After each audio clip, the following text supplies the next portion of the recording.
who'd you talk to and what did you learn? Alright, so hi, I'm Jonathan, and I talked to Greg Simmons from KSAT 12, Oh, really? if you know who he is. Yeah, he's a very nice guy. Yeah. I was originally supposed to interview with Bill Schoening, but he was on a road trip to the Spurs, so I interviewed him instead. And I actually got there, I left my house early, but I got there late. Like, I didn't know where it was, so I used my GPS, so I still managed to get there late. Uh-oh. Yeah. It was like a 6:30 interview. I got there like at 6:40 about. Yeah. What did he say? It was just like, it's totally cool, like, the traffic between one's like really bad, so it's like, he totally like chill with it. Okay, Yeah. good. And surprisingly, he lived where I live, like around Stone Oak, so. Really? Yeah. Oh, wow. So that was really cool. Anyways, he started broadcasting really early. Like, he told his parents at the age of 11, he wanted to broadcast, like, when he was 11. And what really made him interested in broadcasting sports was baseball. When he wasn't playing, he'd rather be announcing the games instead. And at the age of 15, he got his first job at Seguin Keys FM. But at 15, it's not legal to get a job. So when he was 16, he got the job. And then sometime later, he got hired by ABC. And, accidentally got hired by ABC, and he still works there now. And then... Just KSAT 12. Yeah, KSAT 12, yeah. And then... Number one rated station in town right now. Did you see that? They just released the ratings. Yeah. He also told me that, too, when I was there. Really? Yeah. Also, he went to Trinity for 2 years. He didn't graduate, but he still went there for 2 years. And he helped some station there. KRTU. Yeah. He helped that. And also, so the conditions of the job, he told me that there's no typical day in there. Like, every day's busy, and they gotta be good or bad depending how the day's going. And all he said to told me, was to plan the day and execute it, as each day goes forward. And also the salary for that job is around 20 to 30,000. He was guessing about that. He didn't really know for sure. For entry level. Yeah. And He's making more than that. Yeah. Did he tell you how much? No, he didn't tell me. I didn't bother to ask him that, but yeah, he didn't tell me. Yeah, he's making a good 6 figures. He told me he was doing Probably close. I would, if I had to guess, because in what I'm basing it on is Deborah Daniels. They announced it. She was the first female anchor in San Antonio to sign a 3-year, $1 million contract, which means she was making $333,000 a year, and that was back in the 80s. Oh wow! So here we are, 25 years later, and he's an anchor and has been there forever, and they're the number one rated station in town. So I know he's making probably at least $250,000, $300,000 a year. Probably banking over there. Yeah, he's banking. He's going to be putting a scholarship. We need to hit him up for a scholarship at SAC. Yeah, he does. Right? Letter, doesn't he?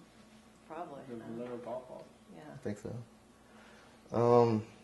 Anyways, some of the key skills he taught me, what told me was to be interning a lot, and typing apparently is really important. He never thought typing would be important to him, but typing is really important. Typing fast. Yes, very fast. Mm-hmm. Writing is what he means. Writing fast.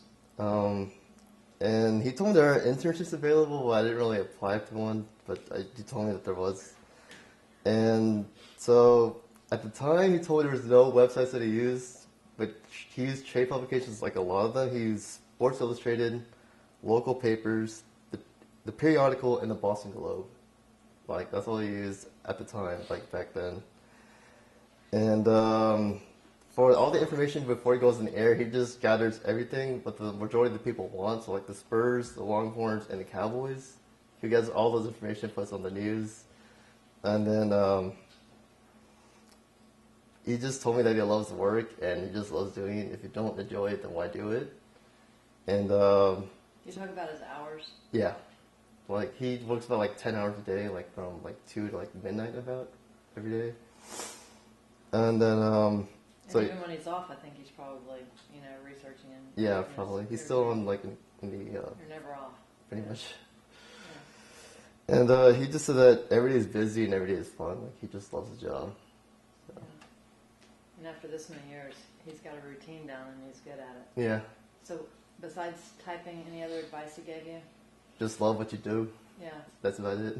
And so are you interested in going into that? Oh yeah, I actually want to work for ESPN one day. That's what I want to do. So why didn't you, like, when he's talked internship, like, jump all over that? I mean, I wasn't really focused at the time. Like I was just really just Focus on the interview. Yeah. You need to follow up, though, because if he's dropping internship hints, that means, you know, you made a good impression. And Yeah. yeah. But yeah, he let me go also like get a chance to like tour the area. Like they got like a new building like a couple years ago. Just, no, within the past, like, 6 weeks. It's Yeah. brand new. Like he loves it over there actually. Yeah. It's right on the Riverwalk. Do y'all know where it is? Across from Central Catholic High School on St. Mary's, near the Sancho Museum of Art. But it's right on the Riverwalk. That's like on the way to the Sancho Museum of Art. And they read it. It's beautiful. It's really nice. Yeah, I mean, because it was a pit before. It Yeah. was really, it needed an upgrade. And now that they're the #1 station and bringing in money, you know, they could afford to upgrade I it. think he told me like he likes to like just rather be at the station than to be at his own house. Really? Because he just it's so like clean. It's just like I could live here if I wanted to. Yeah, it's really nice. And what about so you got to see the studio? Mhm. What was that like? It was apparently the smallest one like out of all The Kent's stations? five. Yeah, WAI like all the smallest one. It's like #1 rated station. Yeah, But it's really nice again. compact. Yes. Yeah. Yeah, it's always, how many of y'all have been into a TV station before? Yeah. It's kind of surprising when you see the set, because it always looks grander on camera, but really it's pretty tiny, you know? So, good. I'm glad you had a good experience. Uh-huh. Yay.